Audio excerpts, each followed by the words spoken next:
Ron and Fez show here till 11 o'clock tonight, doing the fastest hour in radio.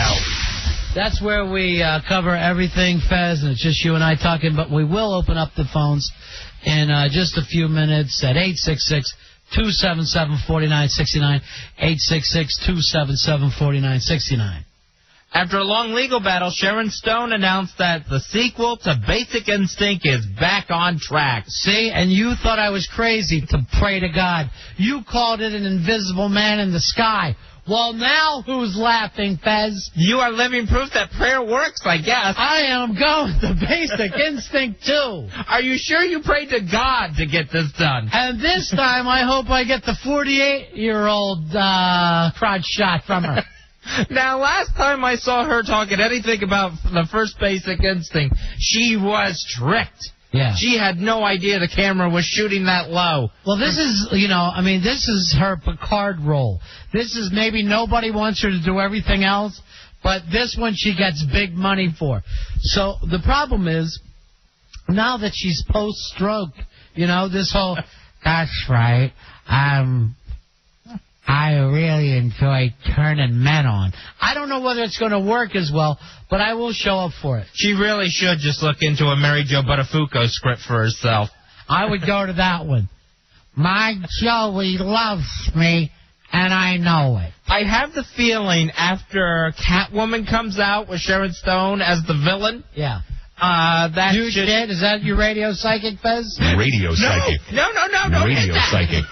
No, huge bomb, and I think that may actually be it for Sharon Stone. All right, Fezzy, here's, since I know you like the comic book movies and you're a little frightened over the Catwoman movie, you don't think that's going to work out? Oh, it is going to be the worst. So, tell me how this hangs on to your geek mentality, your comic book collector, see if what's the taste for you. According to Ain't It Cool News, they have a Green Lantern script that's ready to go, starring... the guy that I always thought of as the Green Lantern, Jack Black.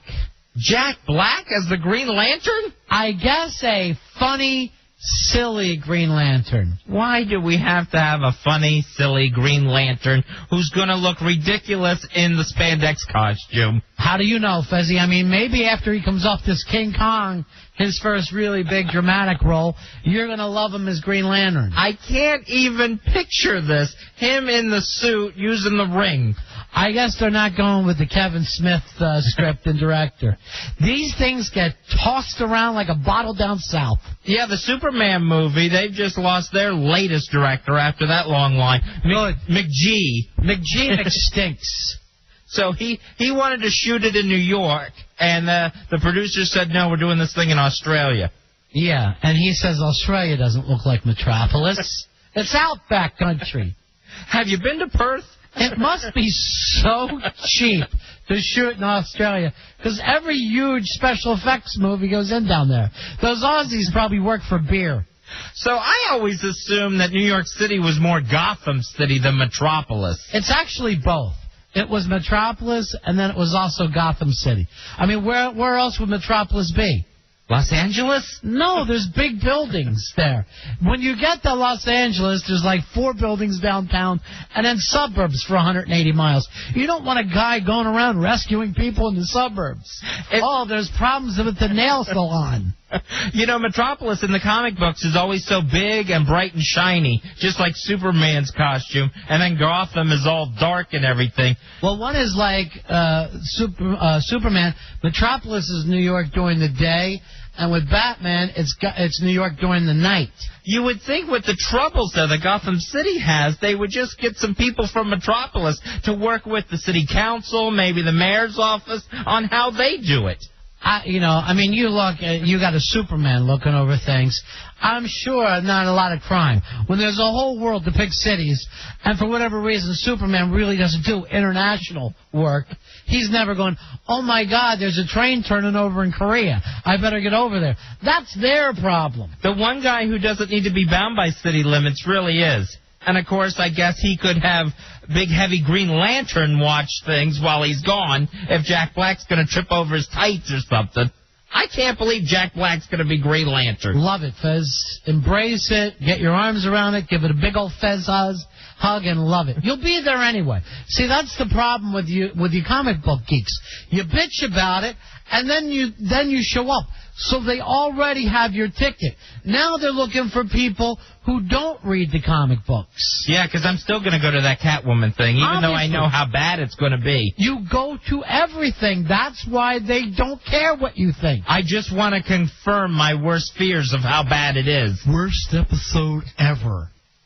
Now, they are talking about doing a Broadway version of Spider-Man. Oh, finally. I want to see a guy singing in a mask. Spider-Man the musical. So that thing's got to look like some sort of Circus Soleil. Spider-Man does whatever a spider can. And you have Dr. Octopus and people getting hit with pumpkin bombs. I don't know. It's going to be a little hard to come up with a song for Green Goblin. Well, that one you won't go through. Again, they get the old ladies who show up for anything, so they don't really care what they're putting out.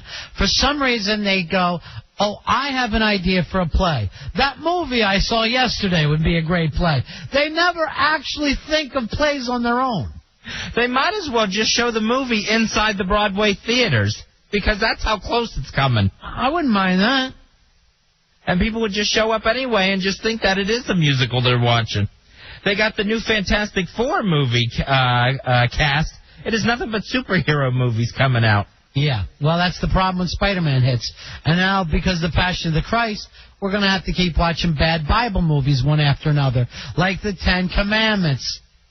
So they got Michael Chiklis, the commish, the guy from The Shield, playing the Thing. That's not a bad casting. For a change, Fez, you got to admit that he does look like the Thing. And then they got Jessica Alba, who was Dark Angel. She's going to be the Invisible Girl. I'm going to have to take your word on that one. Does that work for you?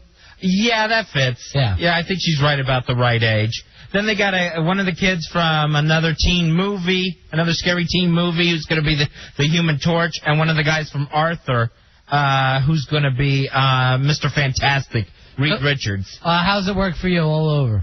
I think everyone looks the part, but since I don't know them, except for maybe the commish, I'm not sure exactly what to think about this. It's not that difficult to act like the Thing.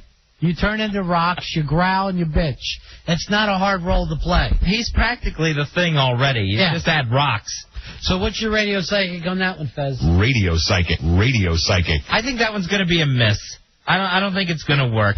You're just negative tonight. You're just in a negative mood with a lot of your radio psychic. I think it's the Jack Black news. Yeah. That he's going to be wearing the lantern in the ring. Well, you got to be like a judge. You can't carry from one case over to the next. You can't go, I'm so depressed by the murder case I saw today. I'm just going to give you 50 years for jaywalking, sir, because of the trial I had to put up with earlier. You're all guilty. You're all guilty of breaking my heart. All right, we're going to take a break. We'll be right back, Fuzzy. But we do have a bunch of movie tickets to give out. We got 4-packs. That's right. We've got 4-packs for a sneak peek at Collateral, starring Tom Cruise and Jamie Foxx. That's going to be in theaters nationwide on August 6th. My radio psychic for that one, Fez, and I know you don't like Tom Cruise. Radio psychic. I think this one's going to kick ass. I think people are going to love seeing Tom Cruise as the bad guy. Well, the summer's going to wrap up. The big summer movies are going to wrap up fast here. So a Tom Cruise movie in August probably will work out for him. I don't go by how much money it makes with the kids. I'm saying I think he's going to do good in the role. I don't go, I didn't like that movie. It only made $113 million, so it couldn't have been good. All right, we're going to take a break. We'll be right back. We'll give out some of these movie passes. And Stalker Patty's in the house tonight, Fez. Yeah, from Tough Crowd. Paul O coming up later. It's the Ron and Fez Show.